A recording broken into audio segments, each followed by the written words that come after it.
Giving it a beat. Gentlemen, welcome to the 2025 Kickstart Invitational podcast. We dive into the soul of the Kickstart Invitational. I'm, of course, your host, Kyle Steffi, alongside my usual partners, Carter and Justin, with a little surprise guest tonight of Cullen Turgeon as well. In each episode, we'll be bringing you the latest developments, expert analysis, behind-the-scenes interviews, and exclusive insights of the Kickstart Invitational. Gentlemen, we're back. How we doing? Welcome to the pod here. Thanks for having us, Kyle. Season 2, episode 1. We're back. Season 2. Now, of course, if you've been listening to the show for a year plus, you know we got to pay the bills. Carter, why don't you kick us to the ad read with our special sponsor friends? So today, we are, lucky to have sponsors, and fortunately, today's episode, being the first of the year, is brought to you ad-free by Dunham Sports and the always delectable Alliance Beverage. This one's going to be ad-free. That's all they get. That's all they wanted. Just a name drop. That's all they wanted. So we're going ad-free on this one. Keep everyone engaged. Shout out Alliance Beverage. Shout out Dan Hendo. Shout out Dan's boss. We do love Dan's boss. I don't think he knows he's a sponsor, but shout him out. Sweet. Well, we got three new guys, that are new listeners to the pod. But it's also, we figured it'd be good to give a little bit of a refresher to the guys that don't talk about this trip every day on Fortnite, like the four of us do. So we figured this episode would be a little bit of a State of the Union, a little bit of a history lesson, and just kind of a kickstart to the Kickstart pod season, if you will. Yeah, kind of what to expect. Yeah, a little bit of what to expect for the year. How did we get here? Program. How did we get here? What's coming up? What's on the pipeline? Any potential questions? It'll be the whole thing. For those who I haven't met, and it's literally just Nate and technically Bomber, I am Kyle Steffi. I am the host of this pod. One-time champion with the Conductors in 2023, and two-time Carlisle Fraser Unsung Hero Award winner.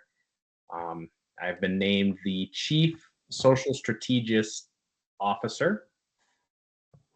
Those are written wrong in my notes here. The CSS. I'm Chief Social Strategist. Yeah, that is correct. Didn't come off the tongue well for my first go around. It's a new title. It's working. It's a working title, really. Yeah, I'm excited to get to know you guys. Hopefully, you guys are listening to my voice every other week or so in your car ride, safely going to work. Carter, go ahead and introduce yourself for the newbies and the oldies. Yeah. So my name's Carter McPhail. I am a 3-time Kickstart Invitational champion. I am the captain of the Conductors. I have been now. This will be year 4, as I am the defending champ. I have been named the director of off-season antics by the Board of Trustees. Just kind of oversee, the scouting teams and people of that nature. Any type of fun graphics and things like that usually runs through my office. Yeah, I'm excited to be back for another year. Jay, go ahead.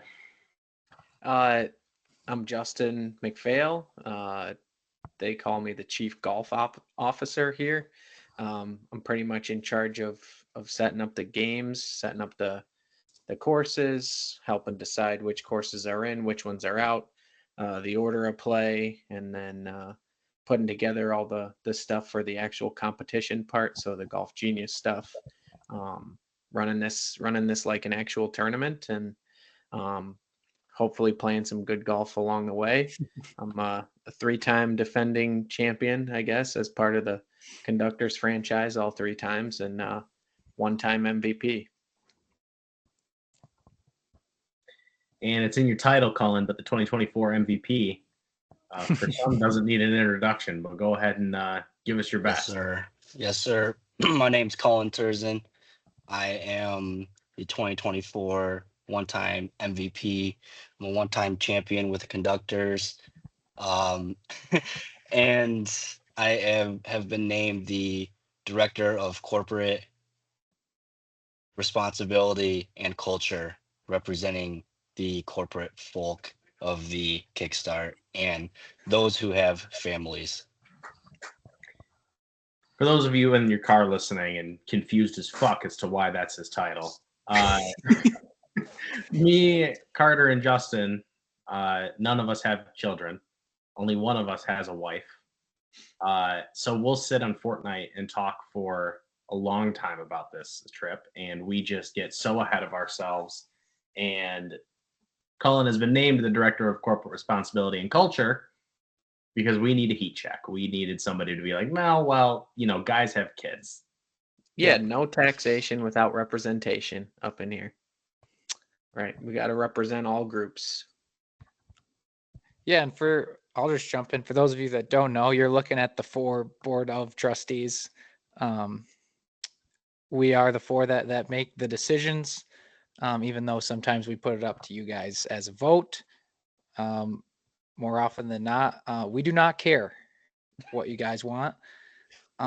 Sometimes you have good ideas, and more times than not, your ideas are good, but they're not going to work for the Kickstart, and we need guys in the room that are going to make those decisions. If you have any questions about that or concerns, you can go to your president of the Players Association, Brendan McLaren. He can reach out to us, and your voice will be heard. However, it might not always be acted upon, and that's just how it is. Sorry. We also came up with these titles last night. Carter sent them in our chat at like 1:30 a.m.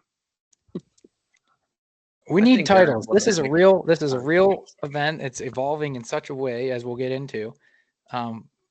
We need some titles. Know who does what and where. Yeah, I was a little pissed off that I'm not chief and I'm just a director. But we'll talk about that. I'm a director also. Yeah, we'll take that offline. Cart, why don't you get us into the introduction of what this is for the new guys, maybe for some new podcast listeners that are just out there looking for, homemade teams recorded podcasts on their YouTube channels. Tell us why it's called the Kickstart Invitational. How did it start? Yeah, so in 2019, was it, Jay? Justin was getting married, and we decided, his bachelor party is going to be a little of a buddy's golf trip. It was a great hit, and then me and him started talking about putting together something every year for our friends, and how we could make it special without breaking the bank. And that year in 2020, we went down to Grand Rapids and had the first one with just 8 guys. And in the preparation of that, we were like, we need a name, something we can lean on. And we went with the Kickstart, just kind of thinking it was going to be, this is the first one. We'll kickstart this trip and we'll see. And at the time also, the Ferris guys that I was living with, we were in the habit of kickstarting our beers, crack it up and just really giving it one of them. So for year 1, Kickstart Invitational it felt fitting. And then just with the success of the first year, we decided to stick with it. And having the trip towards the beginning of the summer, also just kind of kickstarting everybody's, golf seasons as well. It's kind of how we ended up on that name, and it's stuck, and it's, been a big part of our lives, some more than others, throughout the entire year. Justin, why don't you run us through the format? I know it's a bit complex, and there's likely going to be questions from the guys who haven't played it, but give us a quick run through of that. Yeah, I think it's less complex, the more times we do it. But it's from my point of view, it's the most basic way to play golf. It's to you're playing match play head to head pretty much for 4 rounds. That's, the way a lot of people do it at their home courses.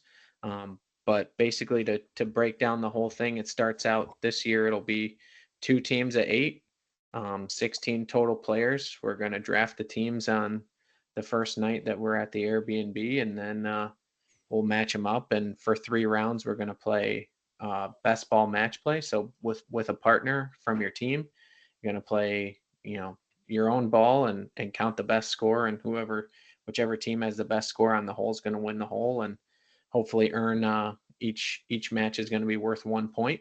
Hopefully earn that for your team. And then on the last day, we're going to play singles. So you're going to get to play with one of your partners, but you're playing just one-on-one against somebody from the other team.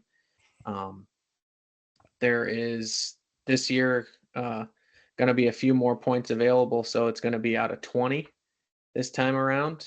You got to get to 10.5 if you're not on the conductors to win the trophy, and hopefully, we have a close match again. But pretty basic match play. We'll play across 4 days. Play, still kind of up in the air, but maybe 4 different courses, probably 4 different courses.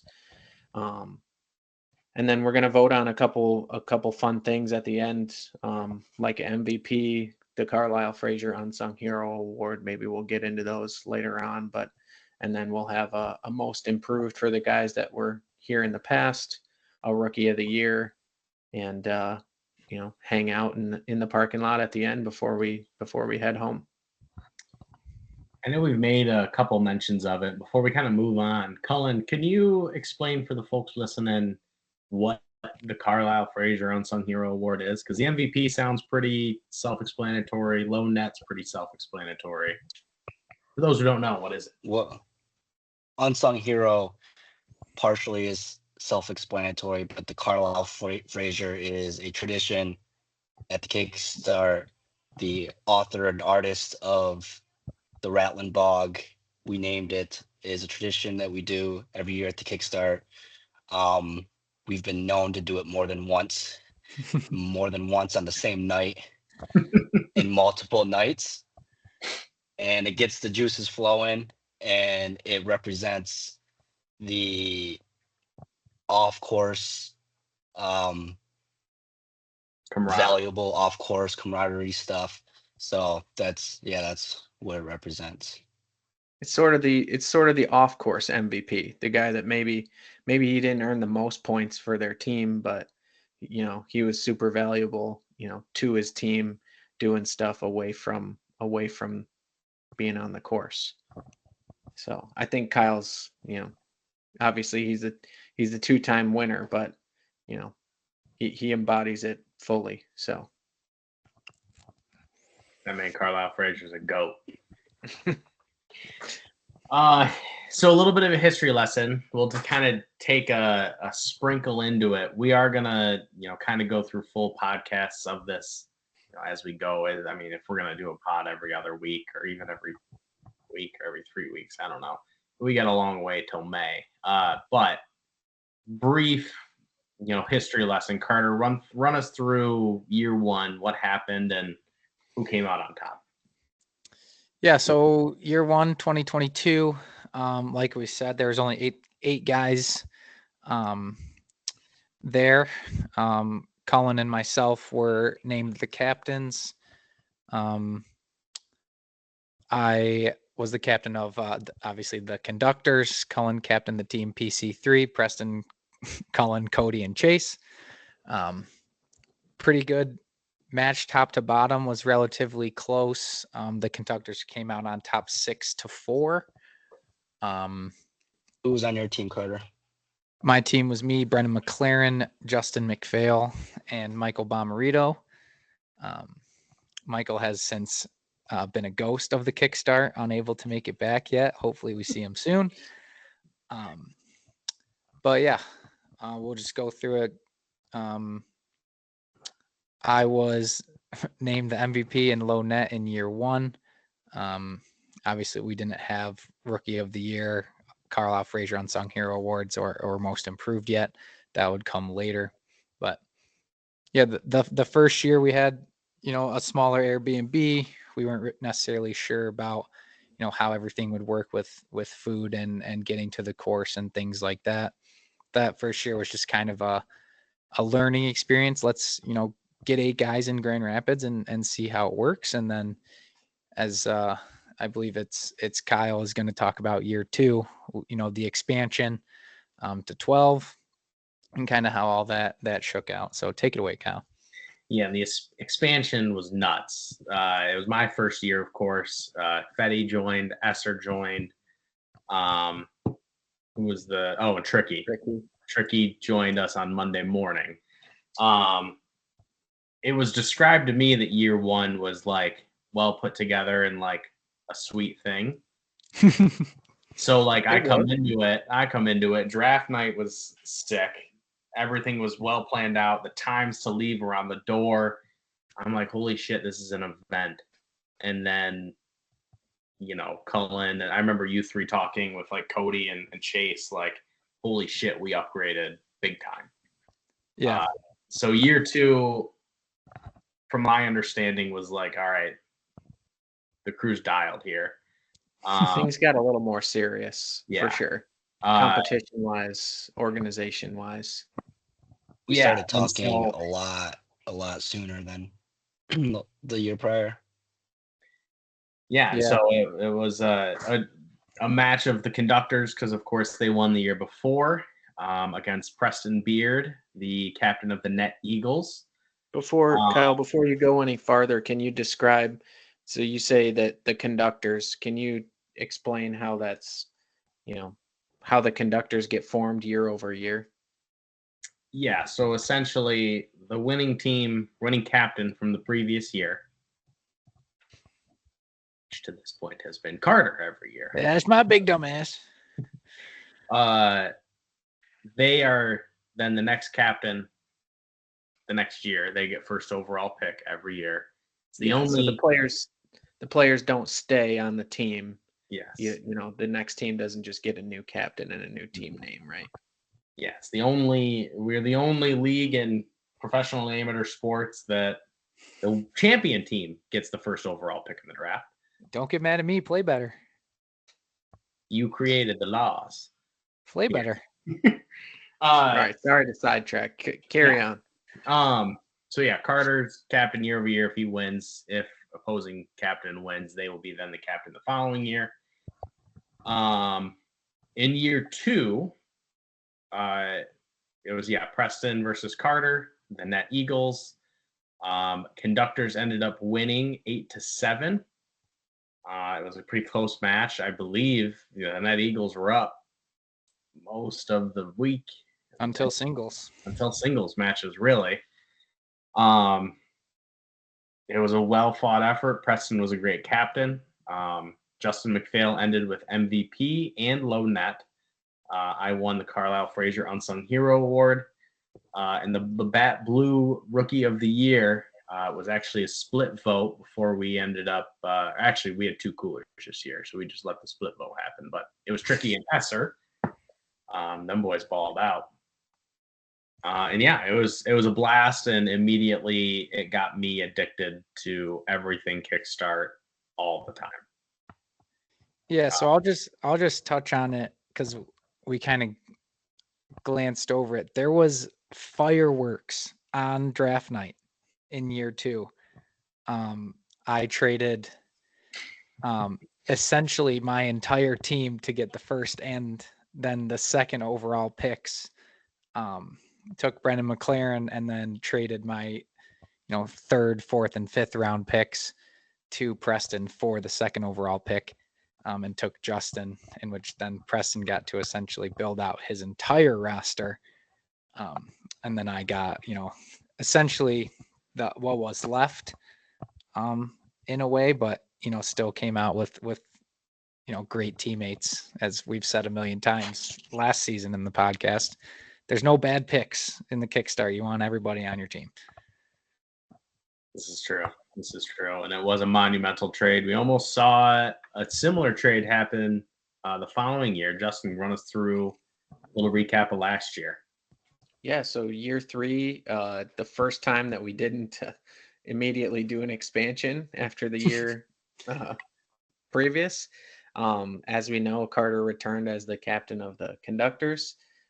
Chase Bierbauer, coming off a year where he went 3-0-1, took over as the I guess the challenging captain. Built the franchise, the Golden Harps. Um, MVP by the end of it was Colin Turzin. I was the low net winner. The unsung hero was won again by Kyle Steffi. The Yeti Coolers Most Improved Award was Brendan McLaren.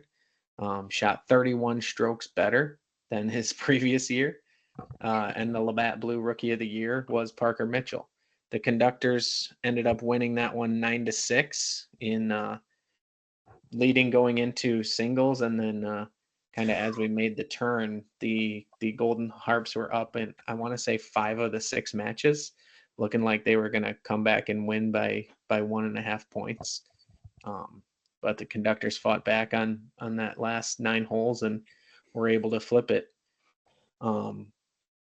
Yeah, it was really fun. It was definitely the most competitive event I think that we've had. It seemed to me at least the most serious. The processes are definitely improving year over year. And there was really a lot of really good golf being played. So that's another bonus, in my opinion, that you got guys playing close to their handicaps, playing a little bit better, a little bit worse, playing as good teammates. And, 3 years in a row, we've had really close competitions. So hopefully that continues into year 4. Year 3 also gave us a Bob Does Sports shout out, which on draft night. Yeah. Which may have been the conductor's best move yet. Listen, all right, the conductors are going to pull out all the stops, Kyle. You know this. You were a part of it. It's a well-ran organization, though one you want to be a part of, and you hate to play against, but you want to beat them when you're against them. Cullen, this is going to be year 4. Without giving too much away to what us 4 have kind of talked about, what are you most excited for? What matchups are you looking forward to? Hopefully, give us a quick preview in your head of what year 4 is going to look like. Yeah, well, the past couple of years, there's been some rivalries that have started, some singles matches that have been known to go the distance. But with that said, you never know which team you're gonna end up on and who you're gonna be with and who you're gonna be playing against. I think the most excited thing that I'm most excited about this year is upgrading to 16 people, which is really going to put a lot of pressure on the captains in draft night. I think we're going to see some awesome trades happen on draft night, and it's just going to be that much more exciting with the amount of picks that are coming in this next year. Yeah, more picks is definitely more options for the captains to try to make something happen. I'm curious to see if somebody is going to trade something other than draft picks. Like in my mind, I was thinking about this earlier today. Could one of the captains trade away his ability to like put his pairings out second for the opportunity to move up and around? I wonder. So, but with more picks for sure, if there's a guy still available in like round 3, would somebody be be willing to trade away picks, 5, 6, and 7 to get their guy before, Carter snags him, or Carter snag a guy before the other captain can get him. So it's definitely interesting. Cart, is there anything else different going to 16 people that you're excited for, or just excited? What's going to be different and what's going to be the same for you as a captain and for the event overall? I'm excited to go to 16. One of my big, I guess, kind of like worries about the trip is that it becomes too competitive in terms of guys worrying too much about the golf. I think, with adding more players and more points being available, the reality is every match means a little bit less. In year one, it with only, we had 3 points or 2 points available each session. Like, it was do or die for that point. In the last 2 years has been, extremely competitive, in terms of just, guys want it that bad. So I'm excited for the increase of points to just kind of maybe lighten the load a little bit. You don't have as much pressure to get a full point instead of getting just a half or maybe even losing a full point. And just the camaraderie of having more guys. We have 17 that are a part of the group right now. And we'll see the group chat has been going already, and we'll continue to jump off. I'm excited. New Airbnb this year. And yeah, I'm just excited to get back as a captain. I'm already thinking about my team and my draft strategy. We don't know who the challenging captain's going to be yet. So there's going to be a player on my board that isn't available in the round that I think he's going to be. So yeah, I'm excited for 16 and to hopefully, continue to fill up my hand with rings. One change too that I was pretty vocal about last year and pretty immediately after the trip that we did we ended up passing was getting rid of the 36-hole day. I was just about to ask you about this. And stretching the trip. You're big on it. And the reasoning behind it, most of us normals who can hit a ball into the woods or tend to 3-putt more than others are fucking tired. And the night before, we know that we're about to have a gauntlet of 36 holes in a day. There was a lot of resting. There was a lot of sleeping. Makes it hard to rattle when you got to get up and play 36. Those who bet the over on the rattle the bogs in the gambling slip last year were pissed. It speaks to the competitiveness that we had brought the last 2 years, and I think the competitiveness has been fun, and it'll surely continue into year 4. But I do think it's nice to build the camaraderie that maybe we only have done the last couple of years on night 1 and the last night. Maybe get that on nights 2 and 3 as well. So that's one thing, maybe the thing that I'm most excited about for this year, and expanding to 16 and having the fellas just hang out more and enjoy company. Yeah, we haven't solidified tee times yet, so it's potential that we can spread them out, have them in maybe early afternoons, have more time in the morning, more fun at night. There's going to be a lot more downtime for sure, expanding an extra day. Yeah, absolutely. And I think maybe we'll talk about it a little more when we talk about when this is going to be, but moving it to have those last 2 days be the weekend days instead of all during the weekdays might be slightly challenging for us to get the tee time. So we'll start working on that early. And it is helpful, especially I know that you and Kyle brought it up the most, that, having those 2 days on the weekend really helps with the ability for time off and to have it easier to come down or come over or wherever you're coming from to get to Grand Rapids for an extra day when they're going to be on the weekend. So I know that's helpful to guys. Jay, what are the dates and why is it in the month that it is? So it's early in May. It's going to be May 14th through the 18th. So the first night at the Airbnb is a Wednesday night, playing golf Thursday, Friday, Saturday, Sunday. We're having it early in May, partially just to get back to the ethos of the Kickstart Invitational, right? It should be at the start of the summer. It should get people kicked off into their golf season. And then some of it goes along with some guys' schedules that, once we get into the summertime, especially myself, some of the dates that we were looking at in early June or the end of May are around times where people are really ramping up in Traverse City. And for my own personal golf schedule, last year, the Kickstart ran right into the Michigan Open was the following week. So, pushing later and later is, a challenge for about half the guys, and pushing earlier and earlier is a challenge for the other half. So we'll see how it goes again, but I think being as early as possible matches sort of the ethos that we started off with in the first year, and that's that this should be the Kickstart tier season, and they should make you excited for summer and give you a chance to come over and hang out with your boys before the real dog days start.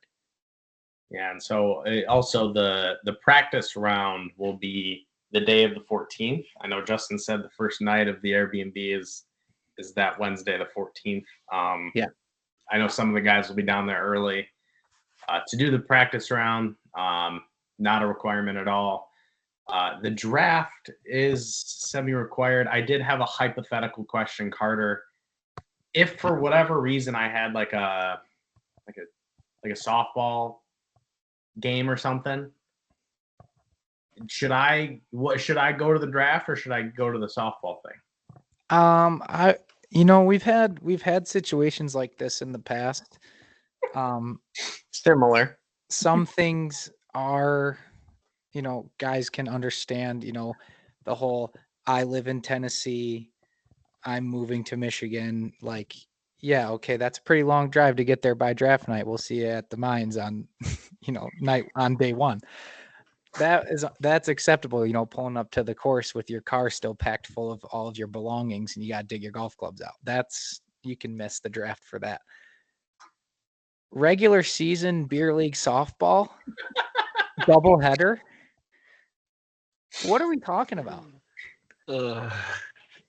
It's just a hypothetical. Listen, hypothetically, somebody might have wanted to get out there and hit a dinger off Nancy from HR. Okay. If you're gonna go, at least win. Like, honestly. But that being said, I mean, if you're gonna go to your softball game, what are we gonna do? Fine you? This isn't the National League. We're gonna rib you a little bit, and then when you show up to the draft party in your softball outfit or uniform, no dirt on you, like you sat the bench and kept the book, you're gonna have to start putting down some beers. And credit to the hypothetically person. Credit to the hypothetical person this is about. They did put down some beers. Put down some beers. Put on the draft around to everybody. Mm-hmm. The thing with the draft is it's the Kickstart Invitational is the draft. That's what the whole trip is built up on the first night of everyone's sitting around going, oh, what team am I going to be on? Is Carter going to risk it all and trade his entire team again? These are things we have to wonder about. And if you missed the draft last year, you missed a pretty substantial surprise in Bobby Fairway's cameo appearance announcing the first pick. We might never see something like that again. Also announcing his forever allegiance with the conductors, always in your corner. Yeah. Bullshit. We were set up to fail last year. You weren't set up at all because you weren't on a team yet. You weren't on a team yet. Who's we? The only guy that was set up to fail was Chase Bierbauer. I ride with Chase. I was a rider with Chase last year. Don't get mad at me. Play better. I did. We got the when. So we got the when, Kyle. How about you want to go into the where? Yeah. So Grand Rapids, we have historically played 3 courses, being the Mines, Diamond Springs, and Pilgrim's Run, with, of course, Diamond Springs being the gauntlet of a 36-hole day. Because we're at a place now where we aren't just going to be at one place all day, have a little bit of flexibility here. We could run back another of the courses. We might pick a new one. We're not really sure. Feel free. Don't comment below. Nobody reads the YouTube comments, but text in the chat or text your player representative, Brendan McLaren, for any ideas. Jay, do you have any ideas up front for potential courses, or are we pretty wide open right now? Well, I think that we're pretty wide open. I think there's a couple clear front runners. Grand Rapids as a whole is pretty rich for public golf and affordable public golf, really.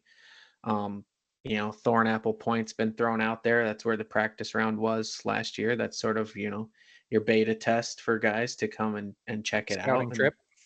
Yeah, it's like a scouting trip for the captains and, for the people to come and play the course. I know that the Meadows has been thrown out there. I think is a really enjoyable course, would be a very good match play course and fits the level of play that we have.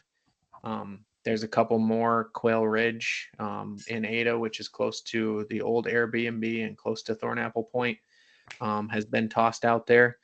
A little more challenging for the level of golfers that we have probably. And then, we've thrown out things like American Dunes as a possibility. I see that one as maybe outside of our price bracket and maybe potentially difficult to get 4 tee times blocked in a row, but we're not set in stone on anything. I personally would not have a problem at all going back to one of the other 3 courses for the bonus day as well, playing either the Mines twice or Diamond Springs twice, or play Pilgrim's Run on day 1 and on day 4 potentially as a team match and as a singles match. So Grand Rapids, we're lucky. Not only is it sort of central to where everybody lives, but there's a lot of options, and we can really go a number of different ways with this. Cullen, as a Grand Valley State alumni, you've played a lot of golf in Grand Rapids. Do you have a favorite course that maybe you're vying for here, or just run it back on one of the ones we have? Well, I don't know if I'm the best to answer. I don't remember golf courses were shit. So, I only remember what hole one of the Mines looked like, and the rest is just dust. But one thing I like to point out is that the Mines, Diamond Springs, Pilgrim's Run is kind of like a triangle trio of Mike Devery's courses. He's the architect or co-architect of the Kingsley Club up in Kingsley, Michigan. Don't count that out. Maybe we go up there. I don't know. Complete the full circle. Maybe one day. But yeah, I've always been kind of biased to the courses that I've played the most. So the Meadows I've played a lot, and so I have some courses or some holes in mind that I remember. It'd be cool to get back on campus in Allendale. Maybe go to Main Street. Who knows? They got they got some good deals over there, some good food. But yeah, the 6 courses that Justin just rattled off, I have no idea where they're at or how good they are. So I'm just along for the ride. He's played all of them except for American Dunes, by the way.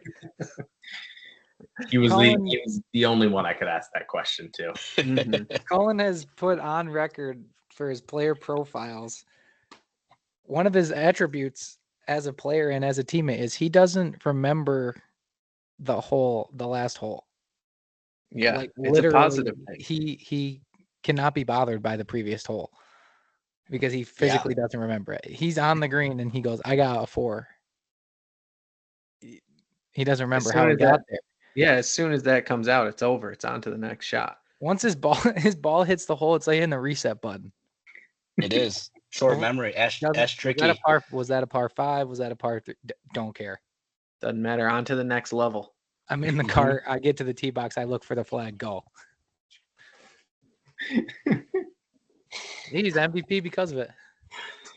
Kyle, you're a Grand Valley alum.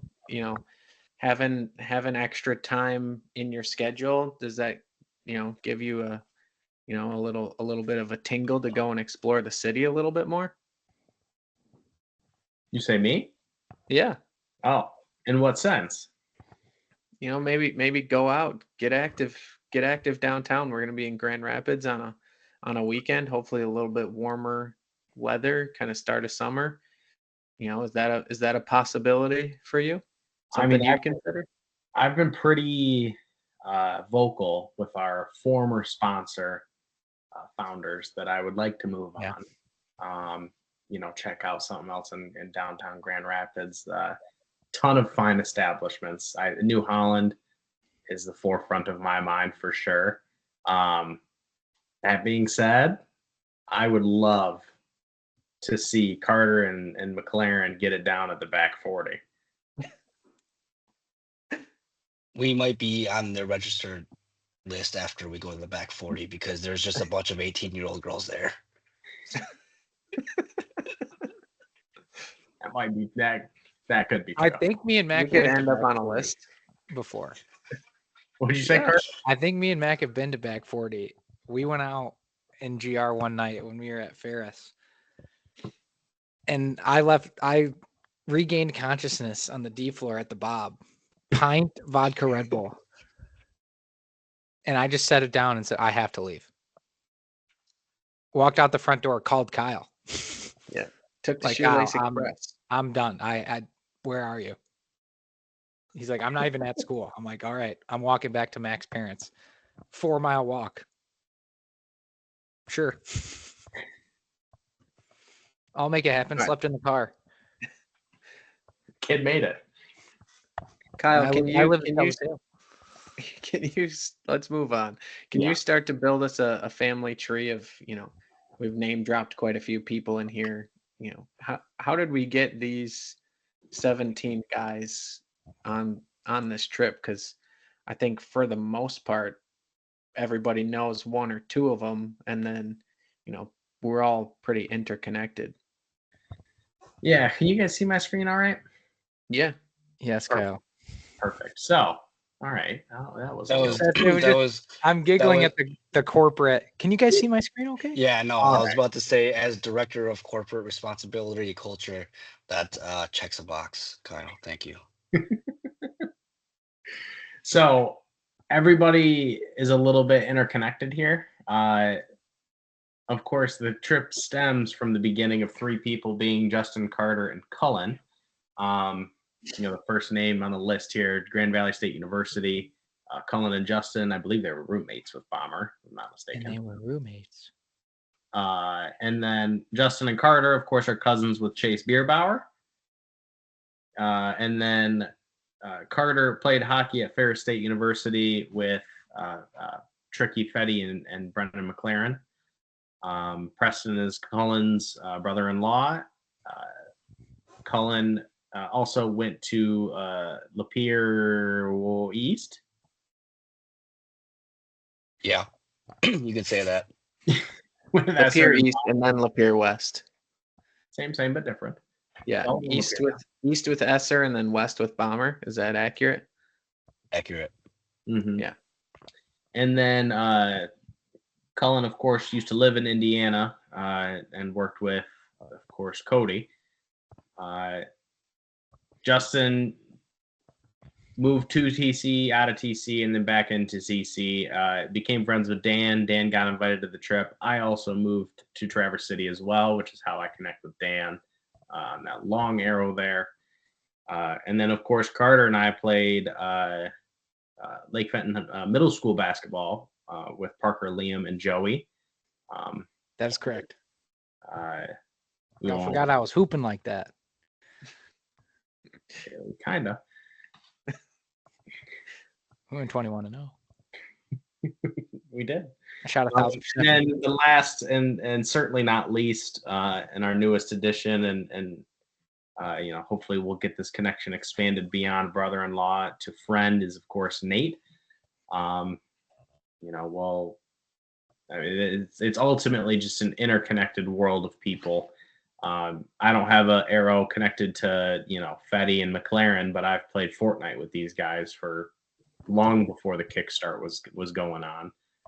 We all know Preston, Esser, Dan, and now Nate. These guys are big time degenerates, allegedly.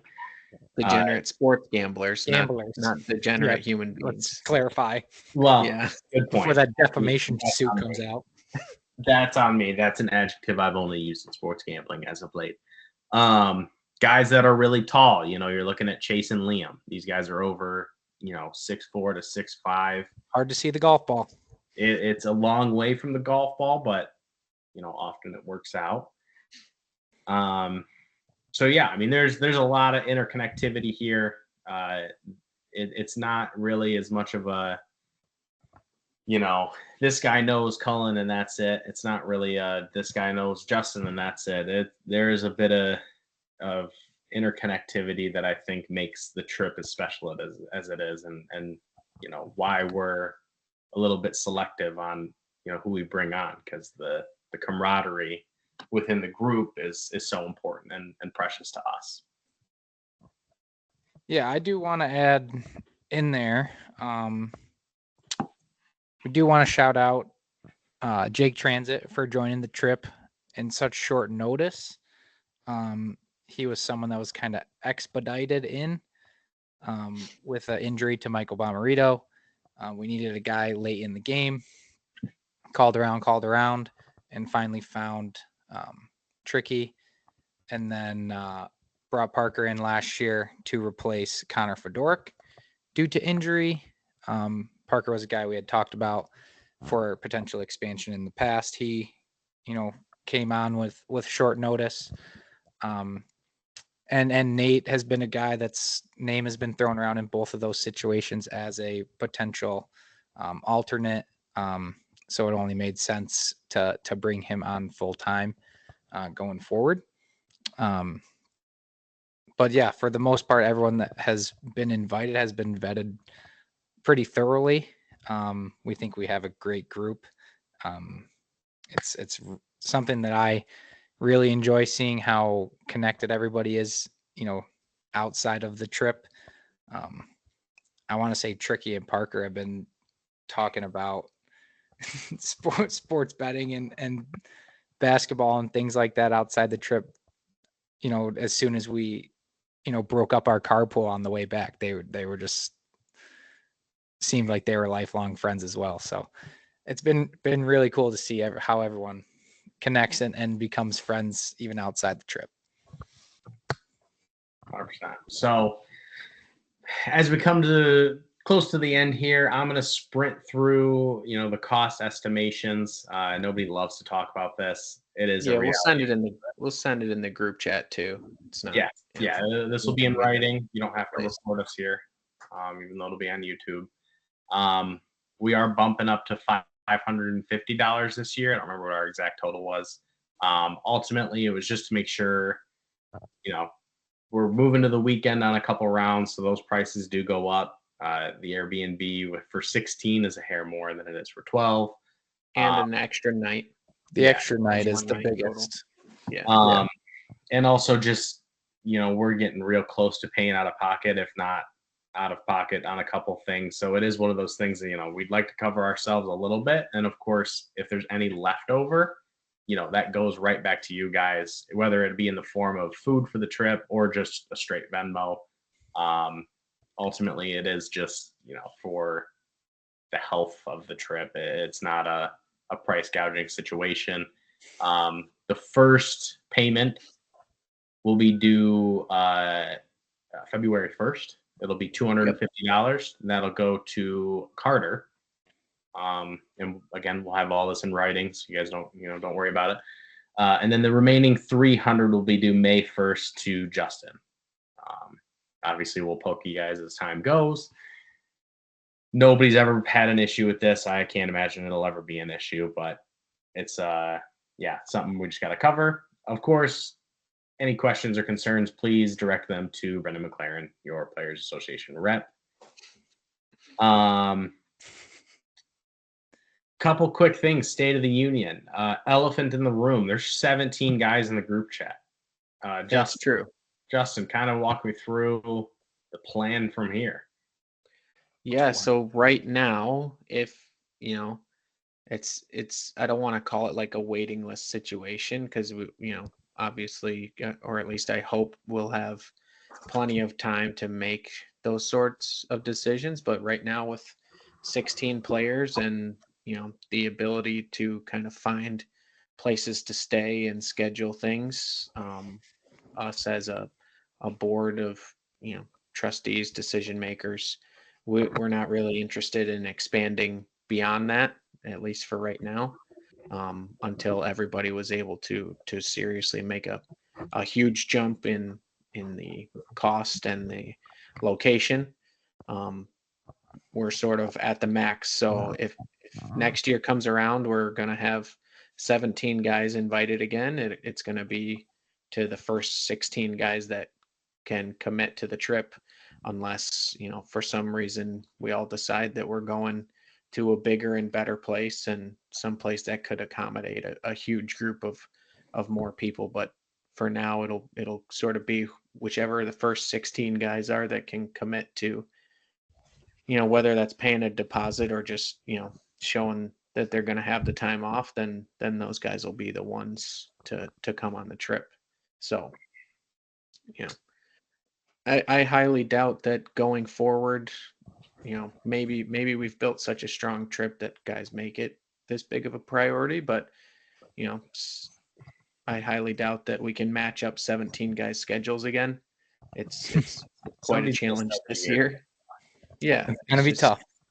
Yeah, not always going to happen. So we'll see where we go moving forward, but that's sort of the worst case scenario. That's what we'd end up doing. And Carter, I mean, this is on, my YouTube channel, of course, like and subscribe, but run us through what the plans are for the podcast. We got a long way till May. What are a couple ideas we can kind of sprinkle out there for those who stuck around with us? Yeah. We got a lot of, good ideas coming down. We want to do a more in-depth look at the courses as we finalize them. We're going to be bringing, the new guys on to do their live player profiles, get to know them more.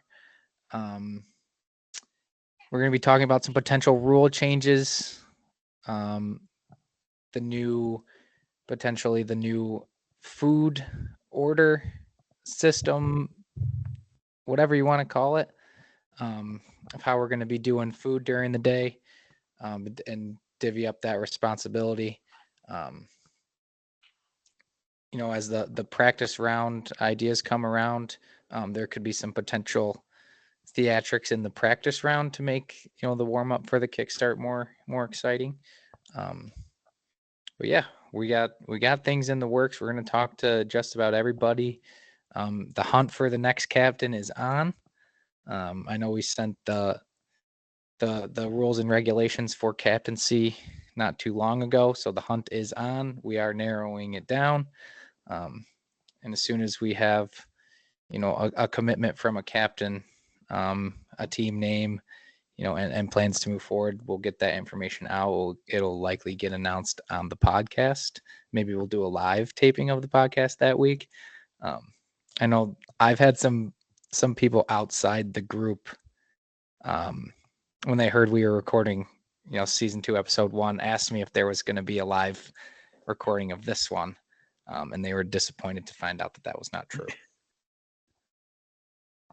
Which it is what it is. I don't know. We we do a lot, but We try to get everybody on too, and Yeah. try to do some fun segments. I know the professional comps and the player comps that Cody did last year was Big hit. highly regarded, and the build a bar I thought was really cool with Chase, and we'll try to do some cool segments like that too. It's not going to be all about the competition, just a way to get the guys together, get this thing out of the group chat every once in a while, and sort of talk about what's going on. yeah, the goal of it is, like you said, we're just trying to get the group chat rolling, keep it going through the depths of winter and that dark winter that it's going to be up here. But yeah, we're trying to get the boys talking and chatting and excited for the trip. But I think that's all we got for this one. Any closing remarks from any of you guys? I do have one thing, Cal. We are going to go ahead with the idea of the Venmo group for payment. We just talked about, the financials of it. We'll be sending out the link for the group once we send out obviously the financial plan. So then from there, it'll be super easy for everyone to get paid up and see, what money is going where. And then once we get into the nitty gritty of how everything works, it'll be super easy for everybody. 100%. Sweet. So that'll be sent in the chat along with anything else we said we'd send in the chat. And that's it for this episode, boys. Love you guys. I appreciate you guys listening for this long, just kind of hearing us yap for a little bit. We're gonna have more content focused stuff coming soon. This was more of a info pod, if you will. To lighten up the mood a little bit, I did ask Justin to prepare a joke. Jay, you want to give the chat a joke before we leave here? Yeah, I'm a little bit nervous to tell it, but I'll tell you.